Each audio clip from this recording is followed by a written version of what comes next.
Thanks for gathering here today so that I can update you on the devastating mass shooting that occurred at Lincoln University last night. It's my unfortunate duty to announce that Jawan Jeffers, a 25-year-old young man from Wilmington, Delaware, died just after midnight after suffering a gunshot wound to the head. His family has been notified. We have 6 other gunshot wound victims in this case. That number has not changed since we spoke last night.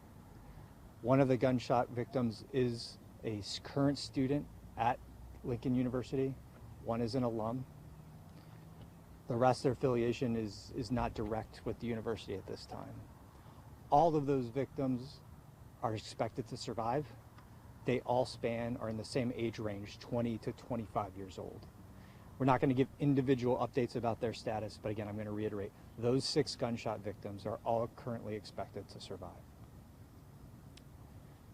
I'm also going to confirm what we said last night, that we have one person in custody. He was charged with carrying a concealed firearm. His name was Zacchaeus Morgan Thompson. We'll get you the spelling of the name later. He's been charged with carrying a concealed firearm without a license, and he is currently being held at Chester County Prison on $25,000 cash bail. I cannot confirm, however, right now at this time, whether or not the gun that was found on him was used in the shooting. We have further things to do before we can confirm or deny that. I want to then shift now and update you on where we are in the investigation.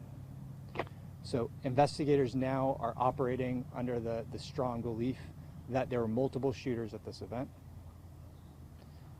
We are also going to reiterate what we said last night, right? That we're operating under the belief that the shooter or shooters in this case did not come here with a specific design to cause a mass casualty event.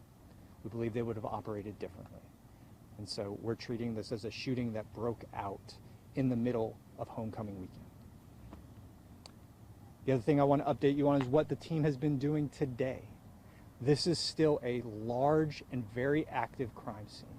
And so when the sun came up, we kept working using that extra light. We brought in canine units to help us search. We're doing grid searches with the FBI as we speak of the entire area to make sure we pick up every piece of evidence we can to be able to further the evidence and further our prosecutions in this case. The other thing that we've done is we've continued to conduct interviews. We've continued to review video evidence. We've continued to gather video evidence. And I want to thank the public who has reached out to us, whether it's on social media or through the FBI, and has provided us videos. These videos are going to help us track down the people that did this. And I'm calling on everyone, if you have a video of this event, even if you think and you're not sure whether it shows something, please, you can call 1-800-CALL-FBI. They will give you a link and you can upload that video directly to the FBI so that we can review it. Stitching together videos is going to be a key part of this investigation. We are in this for the long haul, and we're going to make sure that this campus is absolutely safe and that the people who came onto this campus and decided to ruin homecoming weekend with gunfire are held accountable. So with that, I'm going to open up to questions. Mr. Morgan Thompson, he, to my understanding, the gun that was picked up on him last night was, he told police it was his mother's? I'm not going to get into what he said or did not say. Certainly we'll send out the affidavit of probable cause if you don't have it already, and you'll be able to go through that after this event. But one of the things I'm limited to talk about is what defendants have said to prosecutors or to investigators as part of the rules of ethics that apply to prosecutors. Do you know if he knew any of the individuals that were injured? Unfortunately, I'm not going to be able to get into any of that right now. We are investigating all of that with every means that we have available. Any idea how many shots were fired? I know there's been evidence recovered. Can you say how many shell casings or anything like that? We certainly would be flat out guessing wildly if we were to speculate on what the number of shots were fired. That's why we would like as many video sources as we can. Some are clearer than others. Some are difficult to count gunshots. And no, we're doing grid searches right now to make sure. I mean, that parking lot is large. There's a lot of debris and trash strewn everywhere.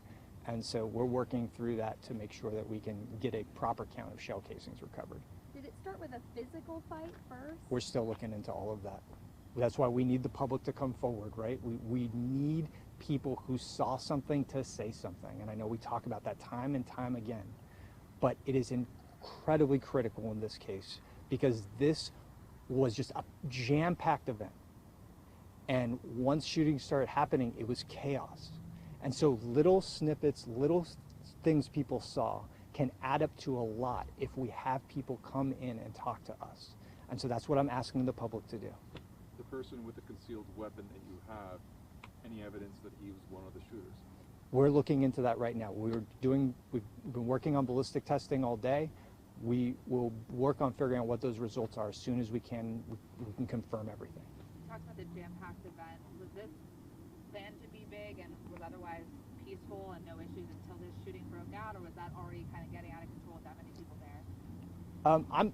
I'm not certain what the university's plan for how many people come in. I would defer those questions to Lincoln University and what their plans were. Right, we're here for the shooting. We're here to make sure that we can hold people accountable. There will be a time weeks down the line where we sort of meet up and talk about things, lessons learned from this from a holistic standpoint. But right now, our focus is getting these videos, getting witnesses to come forward and talking to the people who saw something. How much longer will this be a crime scene or areas of the campus around? As long as we need to. I don't. That's just. I know it's unfortunate, but the sun is coming down. If we need to hold it overnight and go back at it tomorrow, we will. I hope we don't have to do that, but as long as we need to. And they're turning everyone away from campus, we noticed.